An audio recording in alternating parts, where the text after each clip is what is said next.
Home loan తీసుకునే ప్రాసెస్లో insurance అంశం తప్పక వస్తుంది. కానీ ఈ లోన్కు ఇన్సూరెన్స్ తప్పనిసరిగా తీసుకోవాలా వద్దా అనేది చాలా మందికి తెలియదు.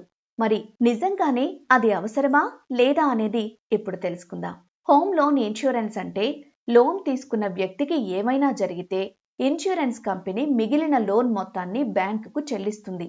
అంటే అటు బ్యాంకు ఇటు ఆ వ్యక్తి కుటుంబానికి ఎలాంటి ఇబ్బంది లేకుండా ఈ ఇన్సూరెన్స్ ఉపయోగపడుతుంది. దీనివల్ల ఆ ఇల్లు కూడా కుటుంబ సభ్యులకే ఉంటుంది. అయితే మీరు గుర్తుపెట్టుకోవాల్సిన విషయం ఏంటంటే ఇక్కడ ఇన్సూరెన్స్ అంటే ఇంటికి వర్తించదు, ఇంటిపై ఉన్న లోన్ మొత్తానికే వర్తిస్తుంది. అయితే ఇంటికి కూడా ఇన్సూరెన్స్ ఉంటుంది. దాన్నే ప్రాపర్టీ ఇన్సూరెన్స్ అంటారు.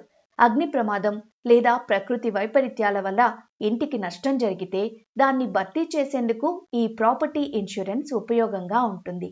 అసలు విషయం ఏంటంటే ఈ రెండు ఇన్సూరెన్స్లలో ఏది కూడా తప్పనిసరి కాదని ఆర్బీఐ రూల్స్ చెబుతున్నాయి. కానీ తప్పనిసరి కాకపోయినా ఈ రెండు బీమాలు తీసుకోవాలని ఎక్స్పర్ట్లు సూచిస్తున్నారు. అనుకోని సంఘటన ఏదైనా జరిగితే ఇంటితో పాటు ఫ్యామిలీ మొత్తానికి ధీమా ఉంటుందని చెబుతున్నారు. ఒకవేళ మీకు లోన్ ఇచ్చే సంస్థ వారు ఇచ్చే ఇన్సూరెన్స్ కు ప్రీమియం ఎక్కువగా వసూలు చేస్తే మీరు తక్కువ ప్రీమియం ఉన్న ఇతర బీమా సంస్థలను సంప్రదించవచ్చు.